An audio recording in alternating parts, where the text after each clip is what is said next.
Publik belakangan digemparkan dengan berita potensi tsunami Jawa hingga 20 meter. Kabar ini mungkin sudah pernah kita dengar ya di tahun-tahun lalu, bukan hanya kali ini saja. Tapi kali ini akhirnya kembali beredar setelah ada satu laporan atau jurnal ilmiah yang baru saja terbit di Kamis 17 September 2020 kemarin. Ini ditulis oleh 11 peneliti dari berbagai kampus sampai institusi dalam dan luar negeri, termasuk juga ada kampus ITB, kemudian BMKG, dan BNPB. Sekilas memang informasi tentang potensi tsunami ini mungkin terdengar sedikit menakutkan ya, tapi tenang dulu, kita nggak perlu panik berlebihan. Nah, supaya kita bisa lebih tenang, makanya kita harus paham secara menyeluruh faktor apa sih sebetulnya yang bisa memicu terjadinya tsunami ini, dan yang paling penting apa yang harus kita siapkan dari sekarang dalam rangka mewaspadai tsunami Laut Jawa 20 meter ini. Kita akan bahas bersama untuk bisa betul-betul mengerti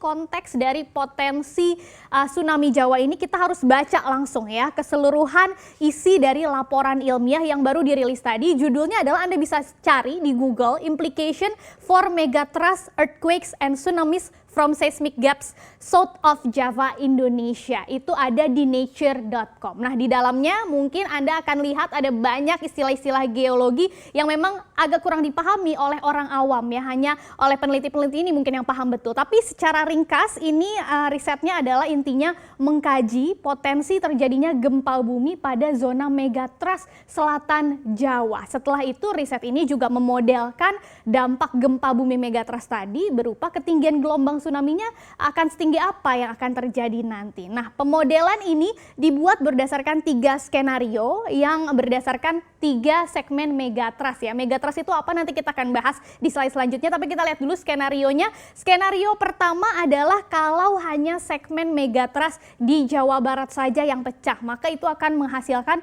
gempa bumi dikatakan sampai magnitudo 8,9. Kemudian skenario kedua itu kalau ada segmen megatrust Jawa Timur saja yang pecah sehingga ini mencakup bagian selatan Jawa Tengah dan Jawa Timur ya termasuk di dalamnya, maka akan dikatakan akan menghasilkan gempa bumi dengan kekuatan magnitudo 8,8. Nah, skenario terburuknya yang belakangan ini terdengar itu adalah skenario yang ketiga, yaitu ketika kedua segmen tadi Jawa Barat dan Jawa Timur pecah bersamaan, maka itu bisa menghasilkan gempa sampai kekuatannya magnitudo 9,1, dan inilah yang bisa menyebabkan tsunami yang sangat besar dengan ketinggian maksimumnya hingga 20 meter di pantai selatan Jawa Barat.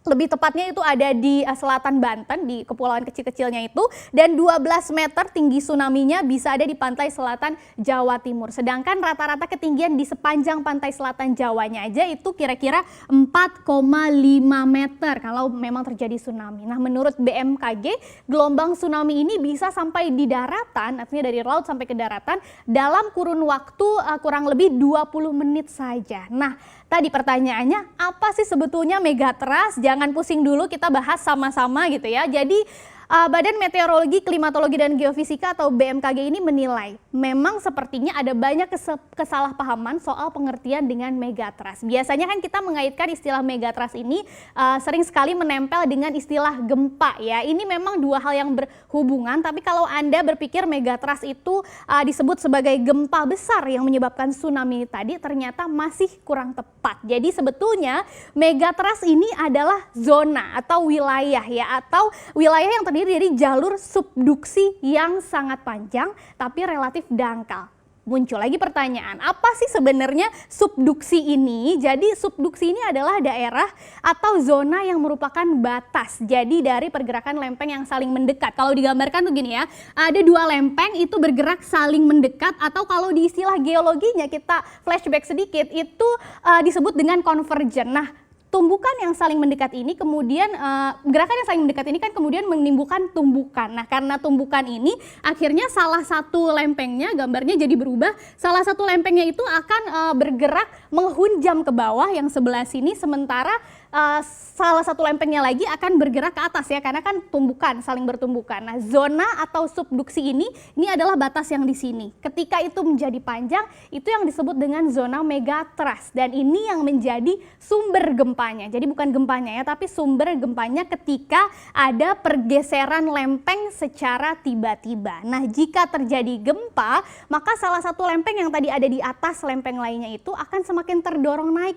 ke atas. Istilahnya disebut thrusting. Makanya muncullah istilah megatrust. Mega artinya besar, trust artinya dorongan. Nah, di Indonesia ini ternyata ada banyak segmen-segmen megatrust tadi yang dihasilkan setidaknya dari ada 6 zona subduksi aktif ya. Yang pertama adalah subduksi Sunda. Ini mencakup daerah Sumatera, kemudian Jawa, Bali, Lombok, dan Sumba. Dan dari subduksi ini ada beberapa segmen lagi megatrust termasuk di selatan Jawa tadi yang diteliti dalam jurnal yang baru terbit kemarin. Selain itu, selain subduksi Sunda ada juga subduksi Banda, kemudian subduksi lempeng Laut Maluku di sebelah timur, kemudian subduksi Sulawesi, subduksi lempeng Laut Filipina, sampai juga ada subduksi utara Papua ya. Nah, itu memicu tsunami, bisa memicu tsunami dengan adanya gempa karena ada pergeseran lempeng secara tiba-tiba tadi ya. Jadi bukan hanya di selatan Jawa saja, tetapi juga bisa di seluruh zona megatrust ini. Nah, bagaimana BMKG menanggapi beredarnya riset yang memang sempat meresahkan masyarakat ini? Kita lihat bahwa BMKG yang pertama jelas menegaskan bahwa masyarakat tidak perlu panik ya, karena menurut BMKG ini kecemasan publik memang wajar timbul karena ada kesalahpahaman tadi. Pada kenyataannya ditegaskan sekali lagi sampai saat ini belum ada teknologi untuk bisa memprediksi secara akurat kapan atau di mana gempa itu akan terjadi. Memang ada kemungkinan dari hasil riset bahwa gempa dan tsunami ini bisa terjadi tidak lama lagi. Tapi tetap tidak ada yang tahu pasti karena yang jelas gempa ini bisa terjadi kapan saja. Selain itu BMKG juga menyebut bahwa Indonesia sebetulnya sudah siap menghadapi potensi gempa atau tsunami dari zona megatrust ini sejak tahun 2008 karena BMKG sudah mengoperasikan yang disebut dengan sistem monitoring dan peringatan dini tsunami untuk mengantisipasi potensi megatrust ini seperti yang pernah terjadi di Aceh waktu itu ya. Sistem ini dioperasikan dengan menggunakan Internet of Things dan Artificial Intelligence (AI) untuk bisa menghitung berbagai parameter gempa bumi dan potensi tsunami.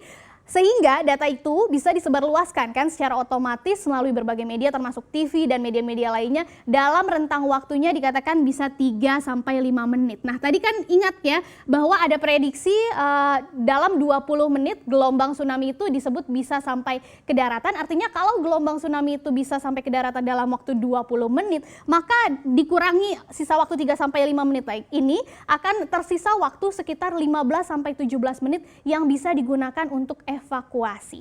Tapi dikatakan BMKG tetap saja sistem peringatan dini ini belum benar-benar bisa melindungi masyarakat dari ancaman bahaya tsunami. Untuk itulah riset tadi terkait dengan potensi tsunami ini diperlukan dalam rangka apa? Dalam rangka menyusun upaya mitigasi sejak dini ya, berupa langkah-langkah konkret apa sih yang bisa dilakukan untuk meminimalkan resiko-resiko dari gempa atau tsunami ini. Bisa kerugian sosial, ekonomi juga bisa, apalagi kalau di Pulau Jawa sebagai pulau terbesar di Indonesia ya. Nah, pemerintah dikatakan juga harus bisa merespon peringatan dini ini secara cepat dan tepat, termasuk menyiapkan sarana prasarana evakuasinya. Paling tidak ini ada himbauan dari BMKG bagi Anda warga yang tinggal di dekat garis pantai, kalau sudah merasakan guncangan yang kuat maka lebih baik langsung lari ke tempat yang aman. Gak usah menunggu warning karena tidak lama kemudian dikatakan BMKG kemungkinan besar akan terjadi tsunami. Tapi sekali lagi tidak perlu panik karena bukan itu tujuan riset dari potensi tsunami Laut Jawa ini, bukan untuk menakut-nakuti,